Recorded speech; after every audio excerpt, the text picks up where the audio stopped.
Hello, everybody, and welcome to another episode of The Real National Dialogue, brought to you for free by the team at the South Africa Brief, which is myself, Jonathan Mokes, and Paul Berkowitz. Paul, how are you doing this week? Jonathan, thank you for asking. I'm doing very well. How are you? I'm good, thank you. Just as ever, and I know I say this every week, trying to keep up with developments going on in South African politics. But I think the main focus of this week is what will be taking place in Parliament tomorrow. So we're recording on Tuesday ahead of the appropriations bill being debated and voted on tomorrow in Parliament. And of course, that has massive implications not only for the budget and the functioning of the South African government, but also the longevity of the government of national unity. So I think our main focus today will be a proper but succinct look at what's happening in respect of Parliament, but what also the outlook for the GNU is, also in view of what we've been hearing from ANC circles. Of course, it wouldn't be a real national dialogue recording if we didn't delve into by-elections. So we had some interesting results to look into from last week, but there's a juicy set of by-elections taking place tomorrow. And of course, it also would not be a Paul Berkowitz infused real national dialogue with a little bit of a parting shot on the state of things in the city of Johannesburg. So we'll also look at that. But yeah, Paul, I think to kick off with, let's go into the appropriations bill, probably the most dramatic and long-running budget saga in the history of South Africa's democratic dispensation.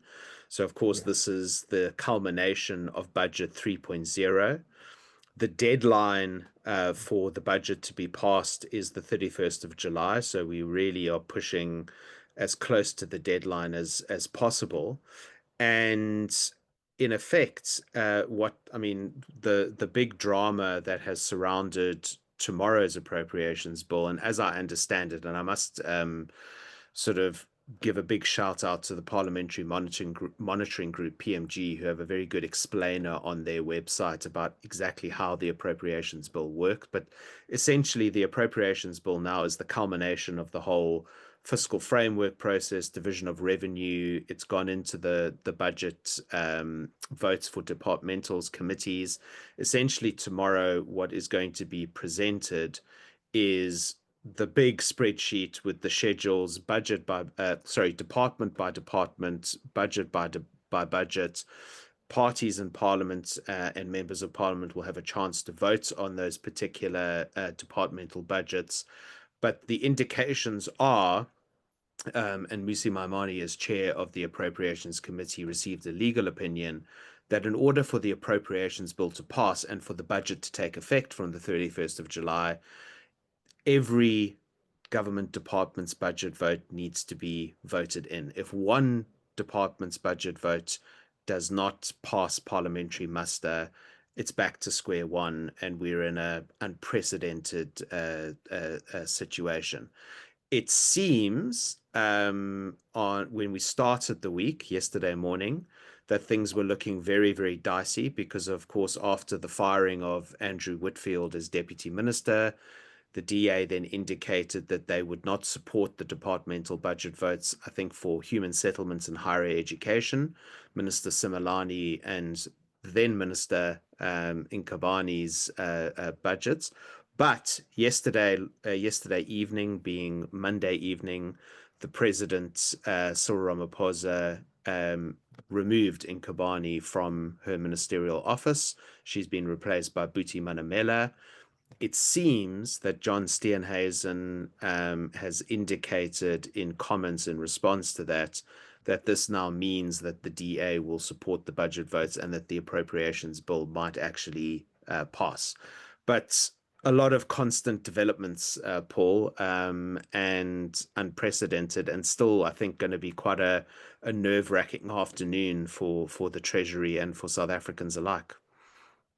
Yes, Jonathan. As you said, Ramaphosa managed to head off a potential difficulties in passing the higher education budget because Nobuhle Nkabane has now been removed. Buti Manamela is a popular choice. He was the deputy minister for, I think, 4 different ministers of higher education. He's got his chance. He's been a bridesmaid for a long time, as the idiom goes. But the budget of the human settlements vote still up in the air. And as you've Mm, said, we've passed through the two gates. The fiscal framework was, I guess you could look at it as the overall revenue and expenditure framework. The division of revenue bill then slices that overall aggregate budget vertically and horizontally and says this much is going to this sphere of government, this much is going to that departmental vote. And now we're actually down to the departmental votes. This is uncharted waters, as you've said. There's a chance that some of the budget votes won't be passed. I mean, we've looked at the numbers, we've spoken about this on and off. If the DA, EFF, and MK together reject a budget, that's almost 45% of all parliamentarians. mm. So things could get pretty tight. Yeah, absolutely. And of course the ANC, when the DA initially threatened after the whole Woodfield saga, indicated that they would vote down the departmental budget votes of DA ministers. But I think the ANC will be relatively disciplined because they are desperate to get this appropriations bill over the line because Yeah. it has huge ramifications for the government. But I'm interested in the sort of DA's approach because it does seem they asked. Well, not asked, asked is the wrong term. They demanded that Ramaphosa sack Similani and Nkabane.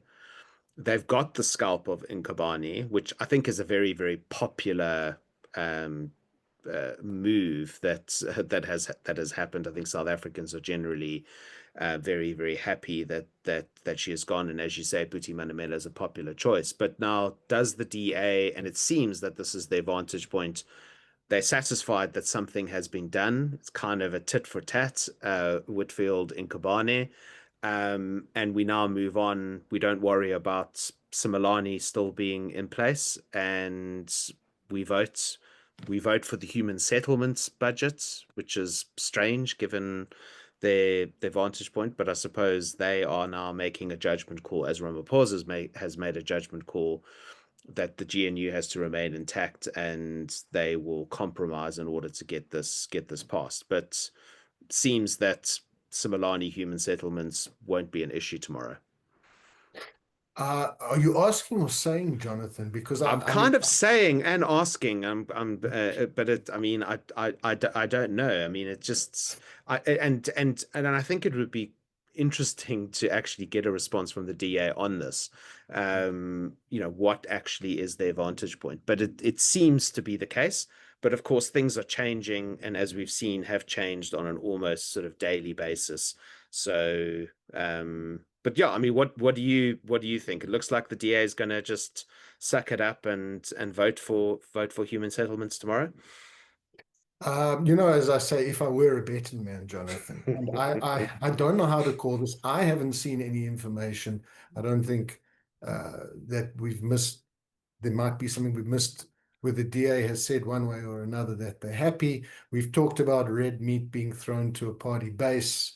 Mm, Uh, and we are going to, I know in a few minutes, talk about whether the DA and the ANC want to stay together, or more specifically, whether the ANC through its parliamentary caucus and the majority of the NEC want the DA around.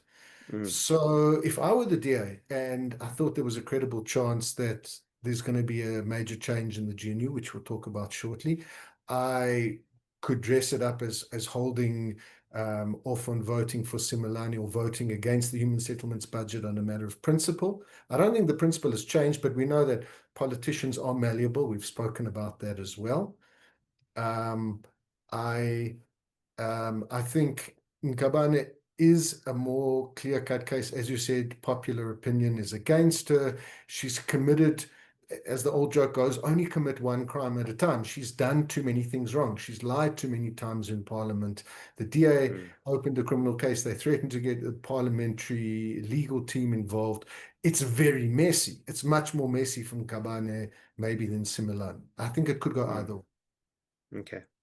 Well, yeah, I mean, we the bottom line is we don't know, and we'll see tomorrow, and we'll watch that very very closely as the South Africa brief, and if it does verge on drama and all sorts of things materialize and the budget does not get passed, we will obviously communicate our thoughts and insights in that respect. But let's move on to the GNU conversation, Paul, because regardless of whether the budget and the appropriations bill goes through tomorrow or not, the GNU continues to be in let's put it this way, a sort of rocky state because the DA and the ANC aren't exactly the friendliest of bedfellows. And as you've indicated, I think the ANC, the party, is pretty much against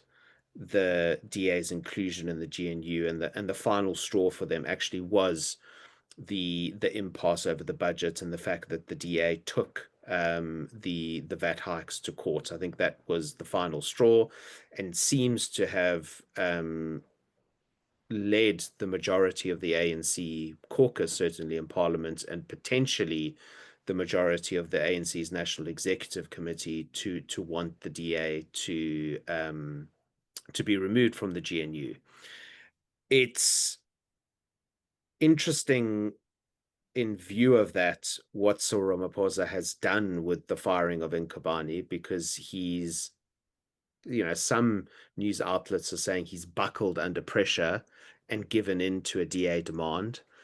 That is not going to play well in the ANC if it is spun like that, because for all the talks and evidence of corruption and impropriety, the ANC circles the lager, does not want to be dictated to by the DA, especially on who it should hire and fire in respect of ANC positions. So this actually may, despite the fact that the appropriations bill gets passed, it may actually intensify the dislike that is within the ANC for the DA. But that all being said, I thought what was a very, very timely but useful article to see was when the Sunday Times sort of reported on what came out of the National Working Committee meeting last week, Monday, which resulted ultimately in the postponement of the NEC.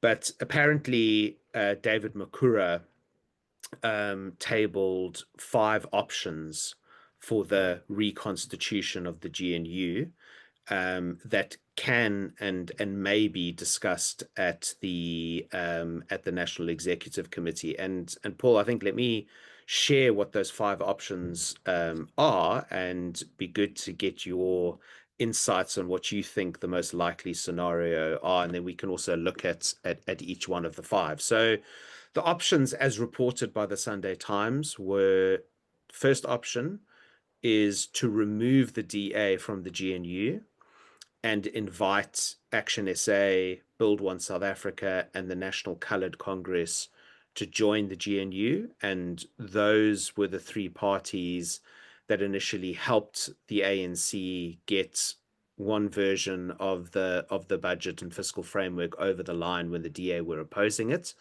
Reportedly, this is the option that would be favored by the ANC caucus.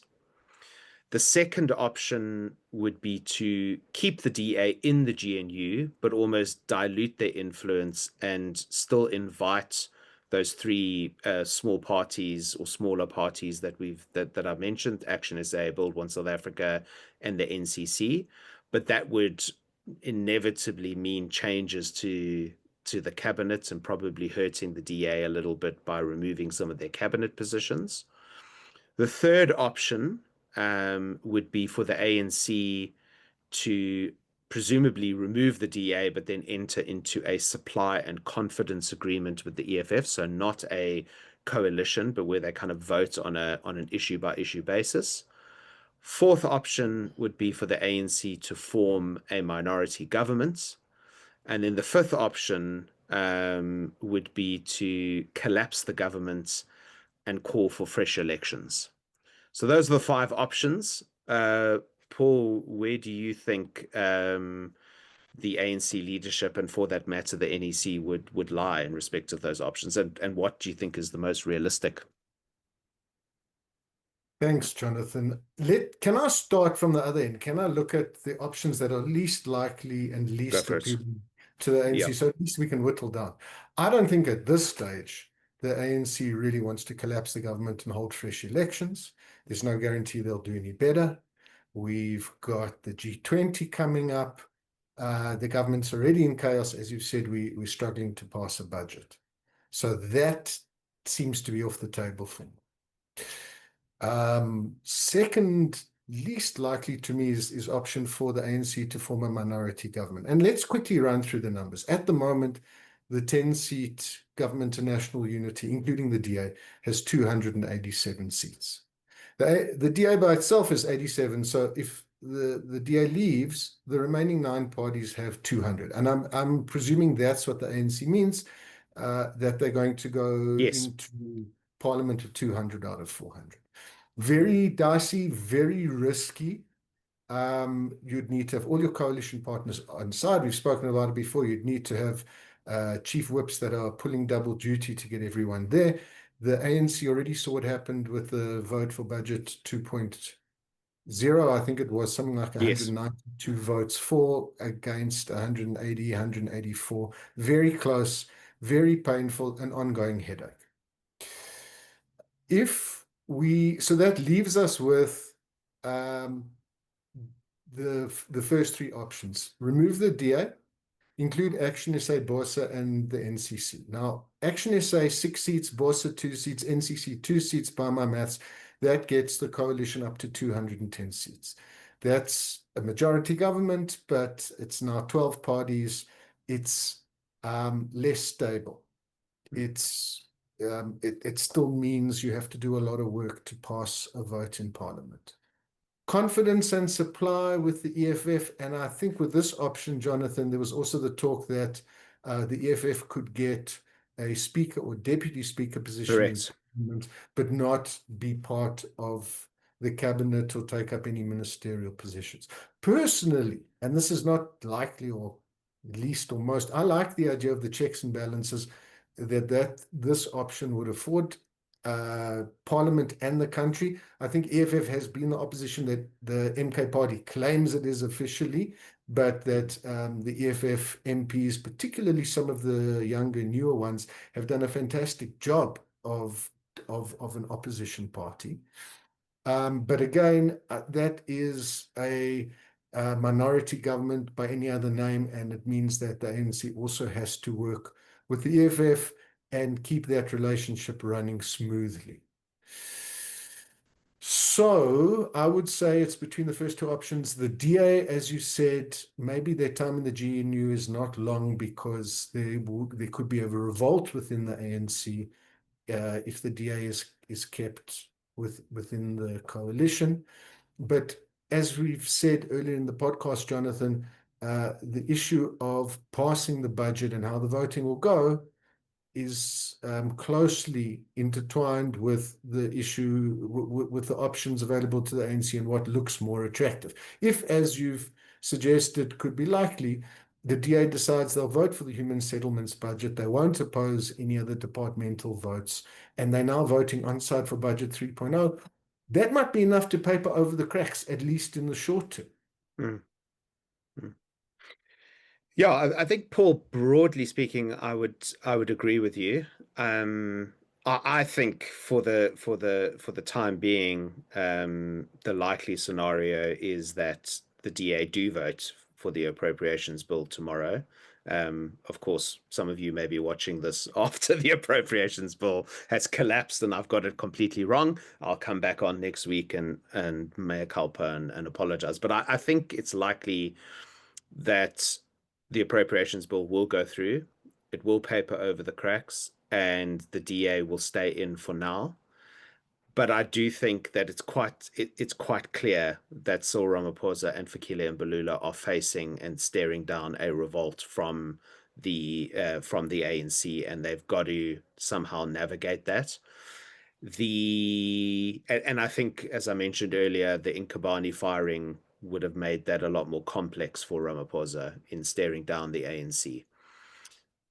I Likewise, I don't think any scenario where you've got a minority government or a confidence and supply situation is going to happen. I think it's too unstable for the ANC.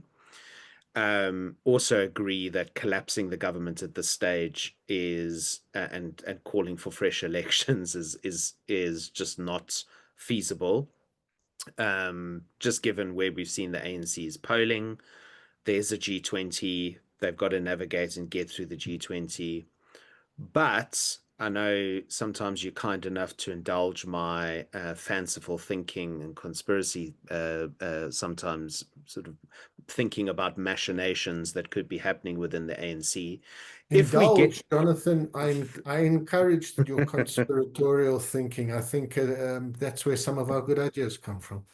Great. So if we get through this budget process and get through Parliament until the end of the year, and then find ourselves faced with another budget impasse this time next year, that could be a moment where the ANC might think maybe it's a useful time to think about collapsing the government and calling for fresh elections. Why?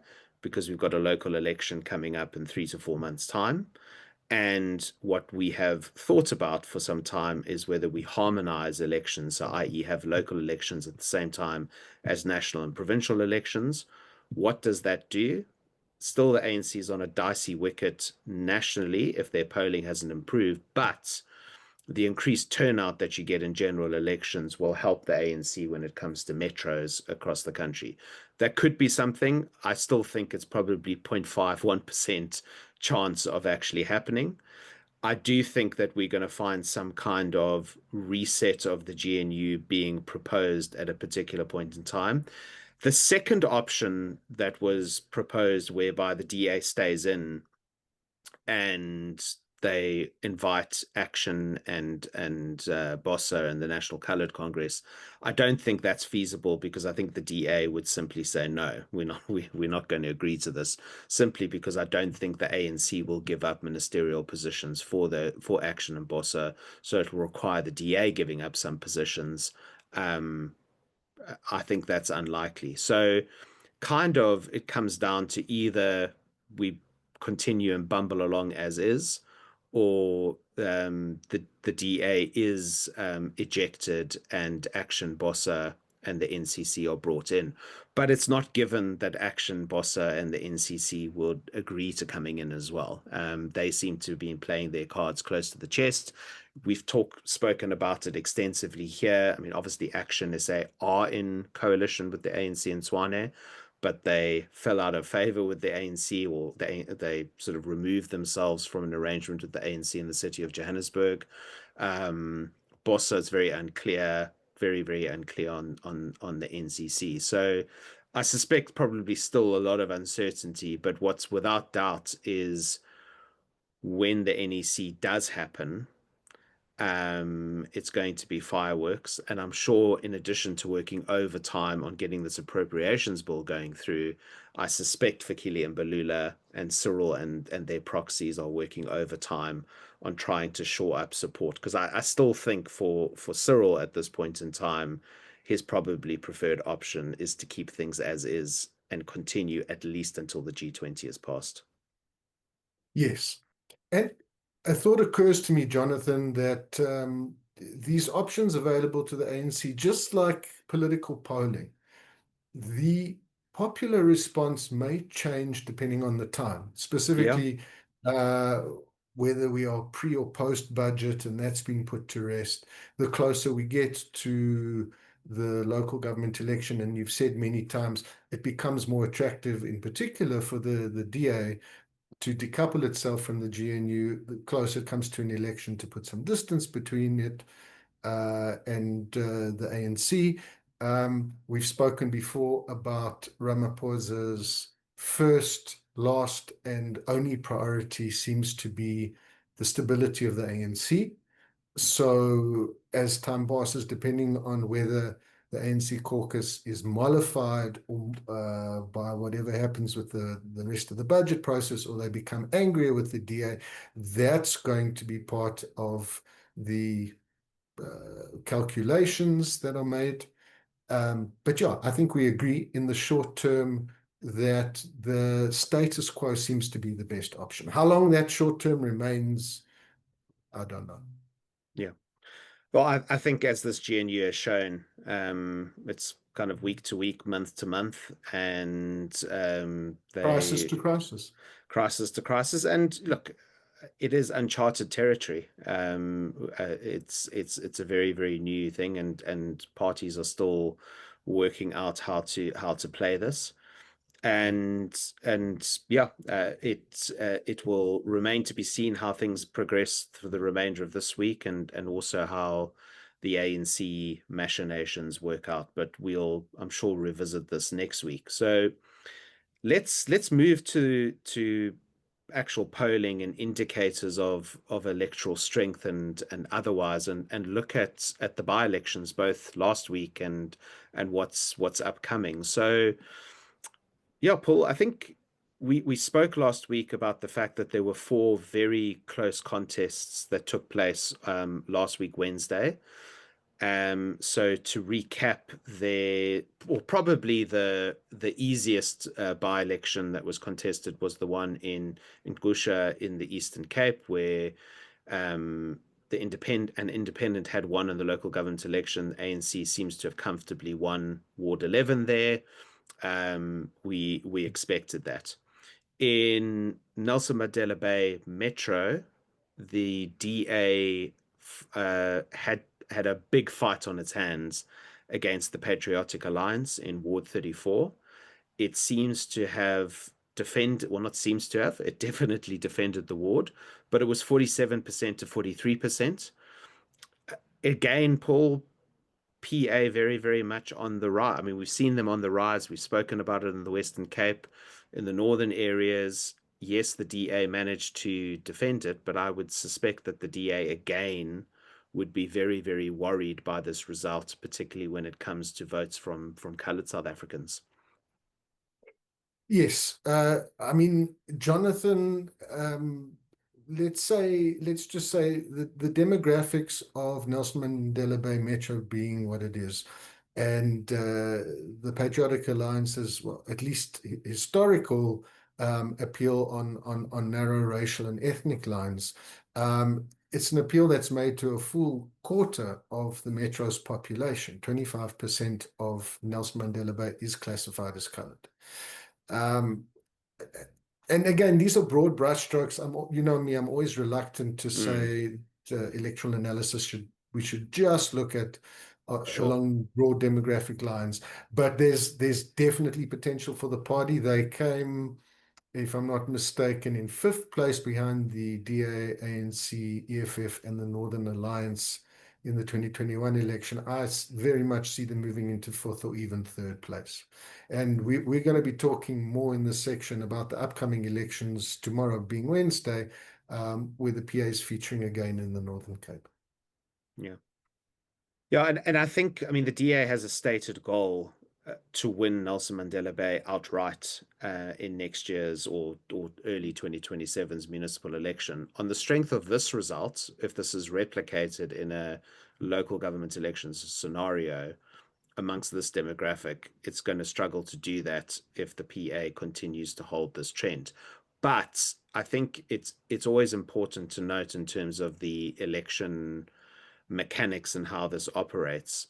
The one thing to note about the PA is that it apparently, when it's sort of running these by-elections, it obviously prioritizes a by-election such as Ward 34 in Nelson Mandela Bay and floods all its human resources into that ward to be able to contest it.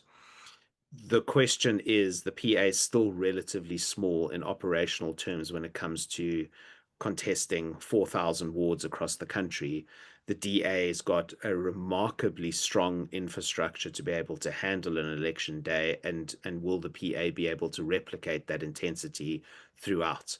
I think that's probably a kind of more operational and turnout question that we just have to have factor into our minds when we look at whether these by-elections will translate into what may happen in the local election. I think that's a very good point, Jonathan. Again, I think it's good to always restate this when we speak about by-elections. It's entirely voluntary, and Yeah. it's one data point, or it's one ward, or 5 wards, or sometimes 20 wards on the day, but not, as you said, 4,000. I think closer to 4,300. But you Yeah. take the point. I think it's two different campaigns, Mm. as you've alluded to. When it comes to a by-election, it's a very focused. Um, uh, it's a very focused campaign on a very specific geographical area. The PAA has done this well. We've spoken, I think, last week about how the party took a DA ward and an ANC ward in Joburg since the 2021 election, and Mm. it's been very focused when choosing these specific wards, as it did last week. Does that translate into saying, well, the PA could get 43% across all wards in Nelson Mandela Bay, or across all wards of a similar demographic? Not necessarily, but the party's Mm. growing from a small base. So when it comes to a general election, even if, I mean, we use last year as a benchmark and say, well, the party was at about 2 or 3% nationally. If it can, if it could double or triple those numbers in key metros, if it could say we're targeting 5 to 10%, we're targeting 6 to 12 to 15 seats in major metros, that would still be good growth. Absolutely, absolutely. Let's go from the south of the country to the north, and then we'll also veer to the east and just talk about the other two by-elections that took place last week.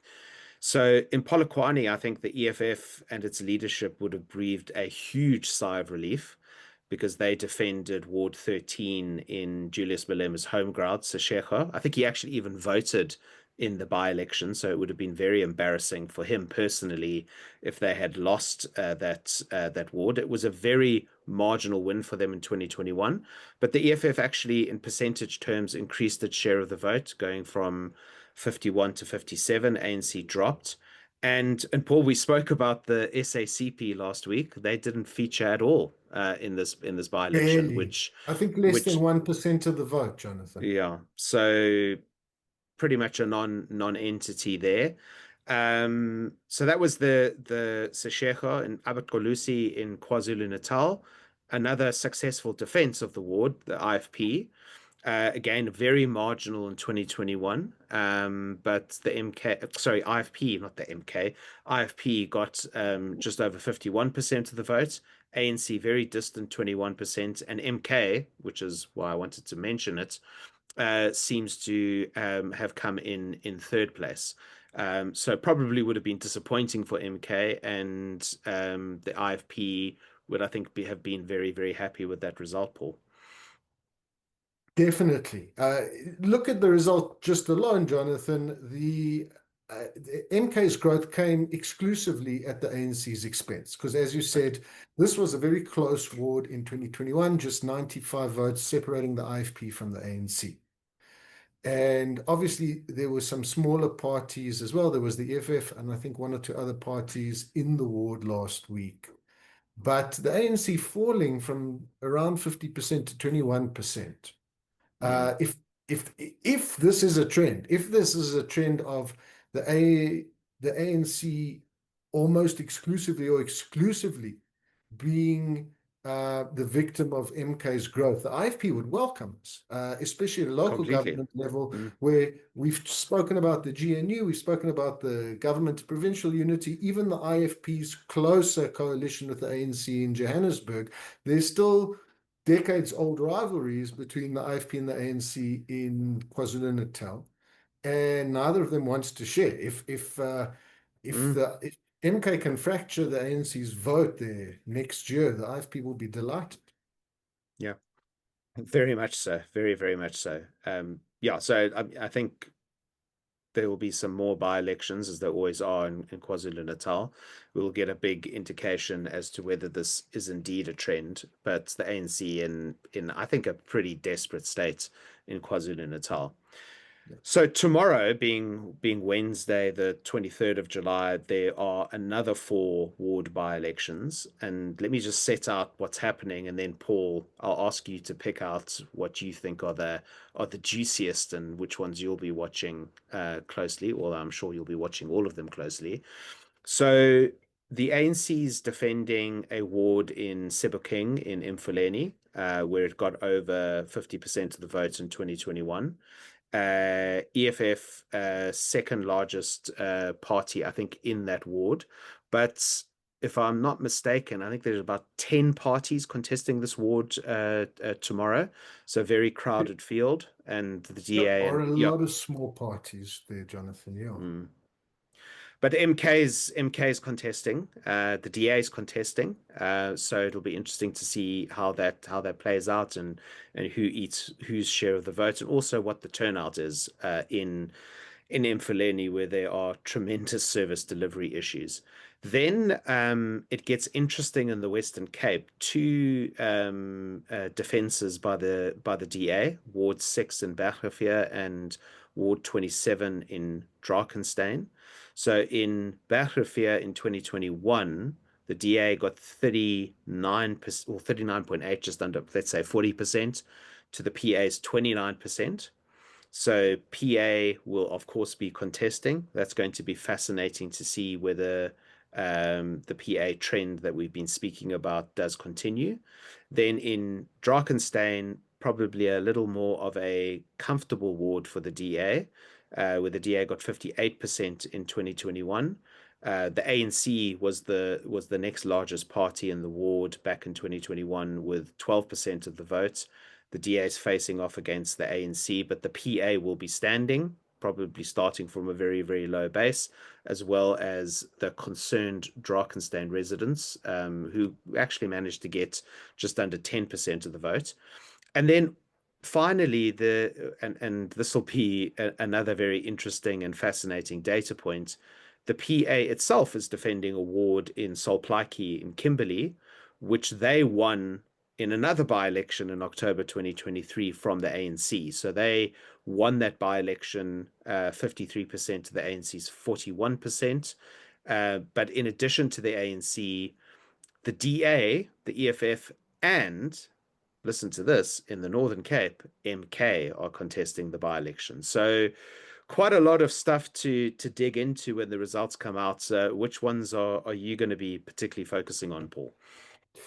Jonathan, of the 4, I think the ward most likely to change hands. And normal disclaimers, we're not a betting shop. I'm not a real betting man, but I like to pretend.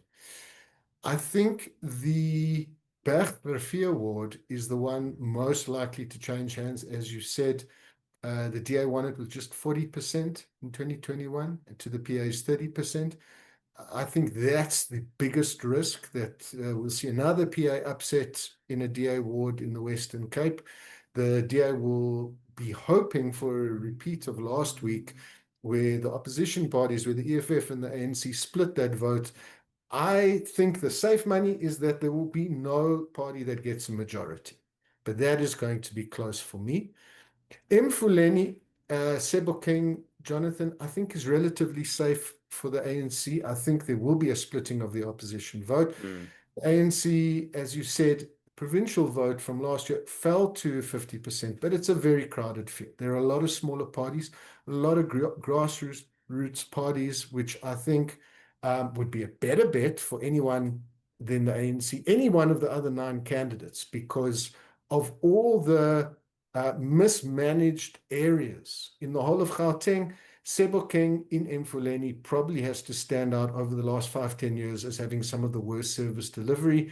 That's not just my opinion. That comes from the Gauteng City Region Observatory's biannual quality of life survey, where they survey residents across every ward in the province. It would be nice if the ANC lost the ward, probably going to hang on to it. I do not even claim to be unbiased in this case. And we'll get to our Joburg segment presently. I don't, I think the PA, I will take a slightly less safe bet that the PA will retain that ward in Solplaatje in the Northern Cape that it won from the ANC October 2023, second by-election since 2021. So obviously things are happening there. Um, there is a chance that the PA could lose the ward back to the ANC. The scenarios or the contributing factors for me would be the quality of the new ward candidate, of which I've got no information, or if Mm, the MK happens to hurt the PA disproportionately, which again I think is unlikely. mm. Lastly, looking at the Drakensberg ward, Jonathan, I think the opposition vote is too fractured there. As you Yeah, said, the DA didn't win that ward comfortably. It won it with 58%. The PA is probably the biggest threat, even if the ANC came second in 2021. So potential for another upset, more of a distant possibility, but we'll see what happens by next week. absolutely. And we'll dig into those results. And just very quickly on my earlier point about the PA, they're contesting all over the country, Northern Cape, Bergrivier, Drakensberg. So it'll be interesting to see their capacity tomorrow and what they're able to achieve, which will give us insight. Paul, as you teased, we are going to end our conversation on Johannesburg. So tell us what's happening in your city. I wish I had lots of good news to report, Jonathan, but it is Johannesburg. The administration hasn't changed. What we're hoping for, there's a little bit of good news. There's a glimmer of hope. Bree Street, Lillian Ngoyi Street in downtown Johannesburg, that was subject to the big Mm, explosion 2 years ago from underground gas, is on track for its completion of repairs by the end of August. That's according to Transport MMC Kenny Kunene, although it's going to be a very close thing. And the street is being redesigned to be less of a motor thoroughfare and to be more pedestrian friendly. If that comes off, that will be great. But let's check in a month and a week to see if we meet the deadline. Meanwhile, at the same time, the DA has held a 1 year quote unquote birthday party for a massive I hole. saw that. Yes. It's 2 stories deep on Republic Road in Randburg. It's a hole that first appeared as a result of maintenance work done, I think, on a water line, but was left as a big hole. Mayor Dada Moreira promised that the hole was going to be fixed by January this year, but half a year later, 6 months later, the DA is holding a party for Kunene. As the article that referenced this said tongue in cheek, there was no sushi being served on naked women, but the DA did bring cake to celebrate the birthday. Meanwhile, some more serious and some more troubling news. Our Joburg's chief whip, Stembiso Zungu, is in the news again. We spoke about Mr. Zungu a couple of weeks ago, Jonathan, when there was that round of no Yes. confidence votes against Dada Moreira and against the now removed speaker from Action SA. Um, Stembiso Zungu is not only the chief whip of the council, he's an ANC councillor, but he's also the ward councillor for Ward 122 in Johannesburg. That's a rather large ward south of Soweto, east of Lenasia. It's there on the border with the Free State. But he is being accused of manipulating his position as the former treasurer of the Ward 122 Business Forum to control development projects, to extort money. The article on News 24 makes reference to two big projects, one of 135 million meant to refurbish a school in the ward, another, if I'm not mistaken, of about 50 million for rehabilitation of the Golden Highway. In both cases, Zungu's been accused of interfering. He and two co-accused, I think in 2019, were found to have violated an order to keep away from another construction project, were sentenced to 2 months in prison. He apparently only spent a few hours in prison. But this is our chief whip, Jonathan. Mm, This is this is the man that's part of the inner council, is one of the most powerful and important political positions in the largest and richest city in Johannesburg. And he's basically being accused of being part of a construction mafia. And that's our view on Joburg for this week. I wish there was some happier news, but yeah, let's see if the street gets rehabilitated over Yeah. the next 5 weeks, and if we can find something cheerful in the interim for Joburg. Thanks, Paul. We'll watch that carefully. It would be great if Lillian Ngoyi or Brea Street does get rehabilitated, because Joburg CBD needs to function, and is very, very economically important. Very distressing about the chief whip, and also probably evident that it doesn't sort of spring up as a massive news story, because I think we as South Africans, we're just punch drunk from all the corruption. I think someone posted on Sunday on X, just looking at the Sunday Times, just the rot of stories which all come down to corruption. Yes. And I think Johannesburg citizens are counting down the minutes and hours to the ability to vote for a new government. So, but a lot of time to go between now and then. So on that very somber note on the city of Joburg, let's hope we do have some better news. I think we've come to the end of this week's chat.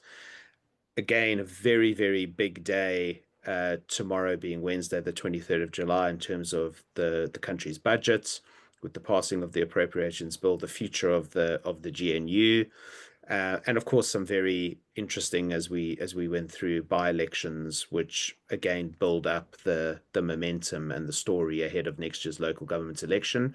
We'll be back next week to unpack all of what actually happens tomorrow and subsequent to that. Thank you as ever for watching and reading our work on the South Africa Brief. Please feel very free to, and we encourage you to share as widely as you can these recordings, and encourage friends, family, and colleagues to subscribe to the South Africa Brief. But Paul, as ever, thank you very, very much, and we'll chat again next week. Always a pleasure, Jonathan. Until next week, it's been us on the Real National Dialogue. Great. Thank you very much.